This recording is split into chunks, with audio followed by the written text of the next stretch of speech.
सर्वप्रथम सर्वांना श्री स्वामी समर्थ. स्वामी महाराजांच्या कृपेने तुमच्या सर्व चांगल्या इच्छा पूर्ण होत ही स्वामींचरणी प्रार्थना करते आणि आजच्या व्हिडिओला सुरुवात करते. 15 फेब्रुवारी 2026 रविवार दिवशी महाशिवरात्र आलेली आहे. माघ कृष्ण चतुर्दशीस महाशिवरात्र असे म्हणतात.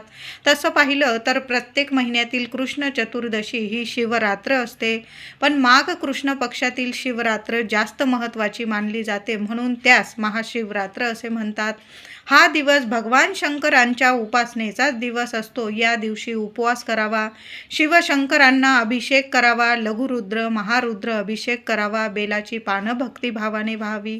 या दिवशी म्हणजे महाशिवरात्रीच्या दिवशी जी व्यक्ती व्रत करते, उपवास करते, पाण्याने दुधाने पंचामृताने शिवपिंडीवर अभिषेक करते, बेल फूल अर्पण करते मनोभावे, त्या व्यक्तीस या जगात कसलीच भीती उरत नाही. त्या सर्व सुखांची प्राप्ती होते, लक्ष्मी प्राप्ती होते, धनप्राप्ती होते, आरोग्य प्राप्ती होते, संतान प्राप्ती होते आणि त्या व्यक्तीला या जगात सर्व सुखांची प्राप्ती होऊन मृत्यूनंतर मोक्षाची सुद्धा प्राप्ती होते. म्हणून या दिवशी महाशिवरात्रीला प्रत्येकाने व्रत जरूर करावं.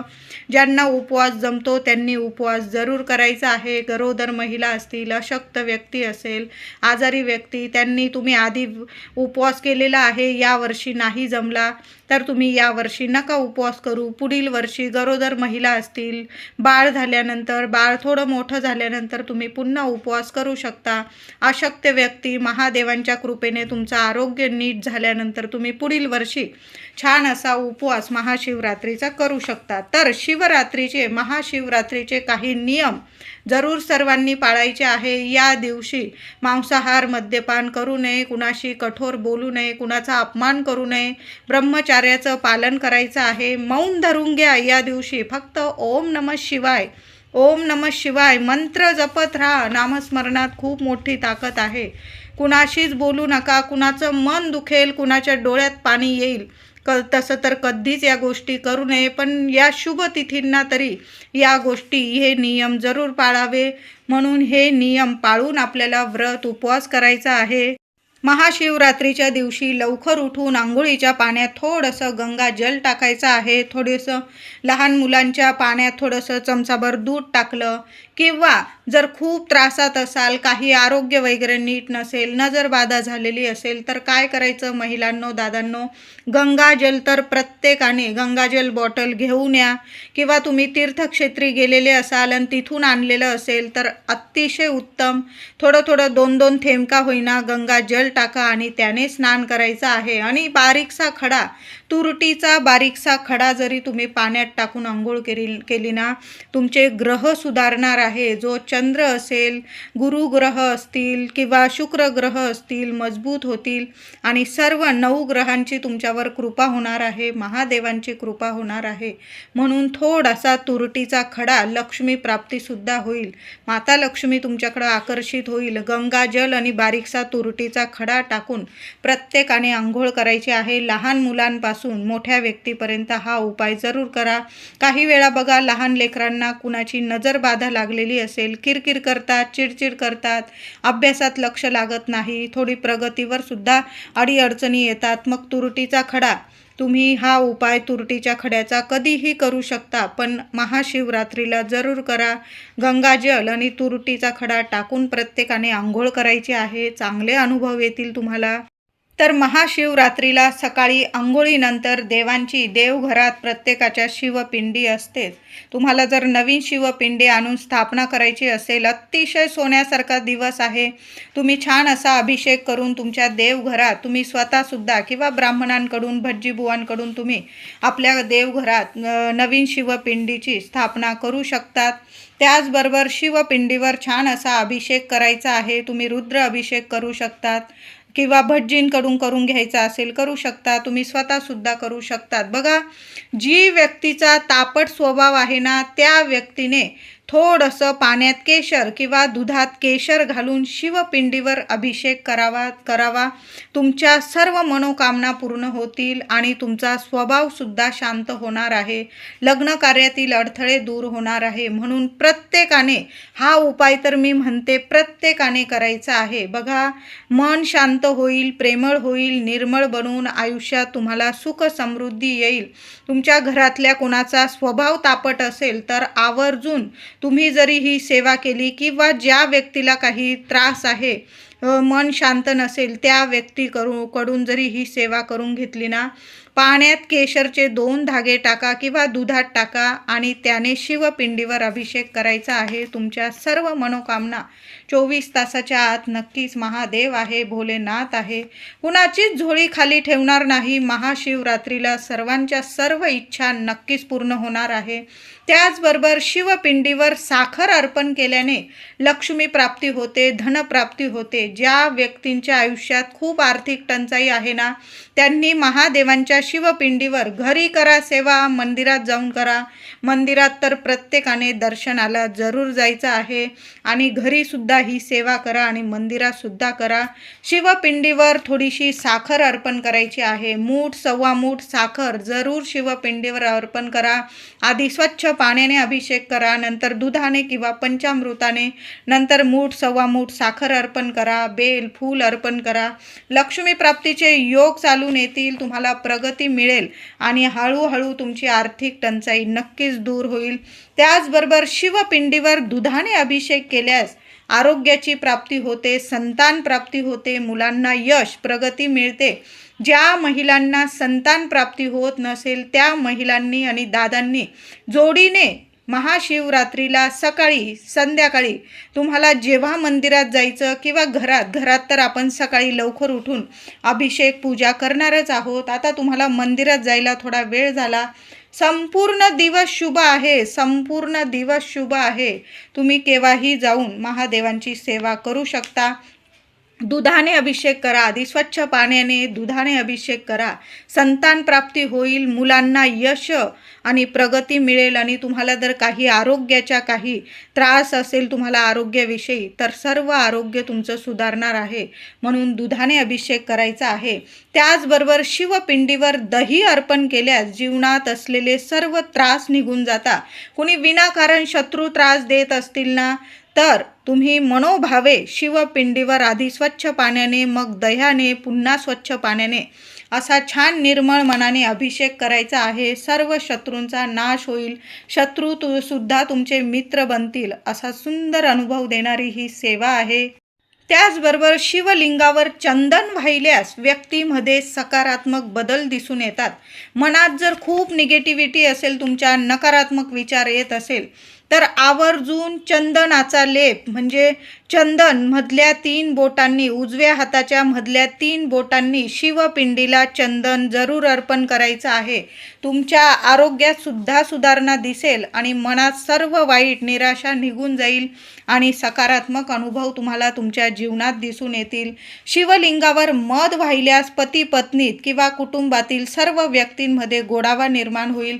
तुमच्या घरात कुटुंबात किरकोळ वादविवाद होत असतील किंवा पती पत्नीमध्ये गोडावा नसेल, भांडण तंटे होत असतील, आवर्जून मधाने अभिषेक करायचा आहे. शिवलिंगावर गाईचे तूप वाहिल्यास जीवनात प्रगती मिळते. ज्या व्यक्तींना नोकरीत किंवा व्यवसाय असेल, तुम्ही कष्ट करताय आणि तुम्हाला प्रगती मिळत नाही, त्या व्यक्तीने गाईचे तूप अर्पण करायचं आहे. आधी स्वच्छ पाण्याने अभिषेक करा, नंतर गाईचे तुपाने, पुन्हा स्वच्छ पाण्याने बेल फूल अर्पण करा. भरभरून तुम्हाला प्रगती मिळायला लागेल. सुंदर अनुभव देणारी सेवा आहे. देवांना महाशिवरात्रीला आपण उपवास करत आहोत. देवांचा उपवास नाही आहे. देवांना फळांचा, दूध, साखर, काही मिठाई नैवेद्यात जरूर दाखवायचा आहे. आणि तुम्ही सुद्धा उपवास करत आहात, तुम्ही जे उपवासाचे पदार्थ खात आहात खाऊ शकता. काही व्यक्ती फक्त म्हणजे पाणीसुद्धा निर्जला उपवास करतात. काही लोक फलाहार घेऊन करतात. काही व्यक्ती असतील ते साबुदाणा खिचडी वगैरे खाऊन उपवास करतात. भगर या उपवासाला चालत नाही. भगर चुकून सुद्धा खाऊ नका. महाशिवरात्रीला आपण प्रत्येक जण मंदिरात जाणार आहोत, सेवा करणार आहोत. तर सेवा झाल्यानंतर खाली हात घरी यायचं नाही. महादेवांच्या शिवपिंडीवर अर्पण केलेले पाणी आणि बेलपत्र आशीर्वाद स्वरूप महादेवांसमोरच खायचं आहे, प्यायचं आहे आणि मग घरी यायचं आहे. किंवा तुम्हाला घरी आणायचं असेल कुणासाठी, म्हणजे तुमच्या घरातल्या कुटुंबातील व्यक्तींसाठी, तर जरूर आणा. रोग, आजारपण, बाधा, शत्रुपीडा, नोकरीत यश, प्रगती, प्रमोशन, व्यवसायात प्रगती, बिघडलेले काम पूर्ण होतील, तुमच्या मनातील सर्व इच्छा पूर्ण होतील. म्हणून महादेवांच्या शिवपिंडीवरील एक बेलपत्र का होईना सर्वांनी महादेवांसमोर जरूर खा.